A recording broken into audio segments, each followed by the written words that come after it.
देखिए, कहते हैं ना कि जब झूठ जो बातें होती है ना, जो झूठी चीजें होती हैं, वो अगर दबने लगती है ना, तो वो एकजुट हो जाती हैं और सच के खिलाफ आवाज बुलंद करती हैं। अभी भी सेम सिचुएशन है। हम लोग हमेशा कहते हैं 56 इंच का सीना, 56 इंच का सीना। ये 56 इंच के सीने को तोड़ने के लिए इन पूरों का गुट, मतलब कहते हैं ना, गीदड़ों की पूरी झुंड जमा हो गई है एक शेर को हराने के लिए। तो अब ये तो पॉसिबल नहीं है। 2 बार तो हमने यही सोचा था कि भाई एक बार बन गए हैं, पता नहीं पब्लिक का मूड क्या होगा, दूसरी बार प्रधानमंत्री बने ना बने। दूसरी बार से ये बात तो कंफर्म हो गई कि जो सत्ता अब हमारे देश से जा चुकी है वो अब पुनर्स्थापित तो नहीं होगी, चाहे ये कुछ भी कर ले। चलिए, जिस तरीके से 28 गठबंधन जुड़े हैं, कुनबा तैयार किया गया, उसी में एक पार्टी है डीएमके, जिसके नेता हैं उदयनिधि स्टालिन। उन्होंने सनातन को लेकर अभी टिप्पणी भी की थी, विवादित बयान दिया था कि कोरोना है, डेंगू है, मलेरिया है। एक तरफ आप 80% हिंदुओं का वोट चाहते हैं, दूसरी तरफ सनातन को लेकर इतना बड़ा बयान देते हैं, आप क्या कहना चाहेंगे? देखिए, वही बात है ना कि इन्हें मतलब नहीं है। हमें क्या ना, कहते हैं ना, हमें बुड़बक बनाया गया। ये लोग क्या करते थे ना कि जब तक ये सेकुलर सेकुलर चल रहा है तब तक तो उनको संभालो। लेकिन मैं किन की बात कर रही हूँ? मुस्लिमों की। वो क्या करते हैं कि हिंदू है, लेकिन अगर वो सेकुलर है तो उनका समर्थन कर रहे हैं। लेकिन यदि उनके जगह पे कोई व्यक्ति जो अपने भी धर्म के लिए कट्टर हो, वो व्यक्ति आ गया, तो वो तुरंत उसे खत्म करवा देंगे। अब रही बात भारतीय जनता पार्टी की कि वो भी हमारी सरकार है, ठीक है, उसके रहते हुए भी ऐसी बयानबाजी चल रही है। दूसरी नंबर बात कि उदयनिधि, इनको ऐसा तो नहीं, इनको सिर्फ मुस्लिमों का वोट चाहिए तो हिंदुओं का वोट, लेकिन फिर भी एक ऐसा बयान देते हैं। क्यों?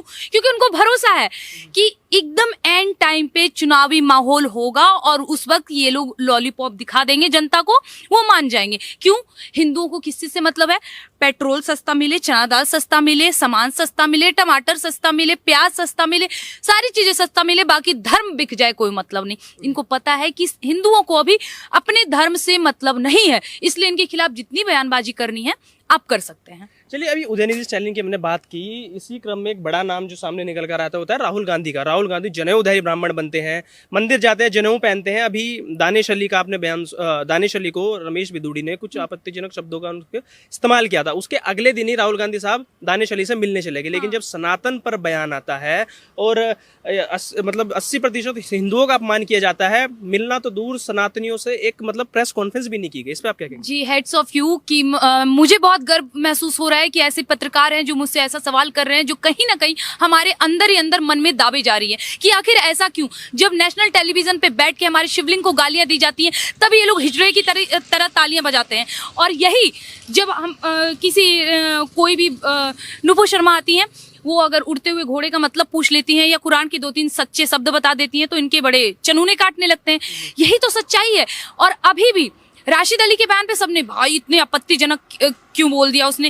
ऐसा कौन सा मुस्लिम समुदाय नहीं है जो लगातार, एक दो नहीं है, उदयनिधि या ये कोई नहीं, जो हमारे धर्म के विरुद्ध बोलते हैं। ऐसे बहुत से लोग हैं जो आए दिन हमारे धर्म के विरुद्ध बोलते हैं और बोलते रहेंगे।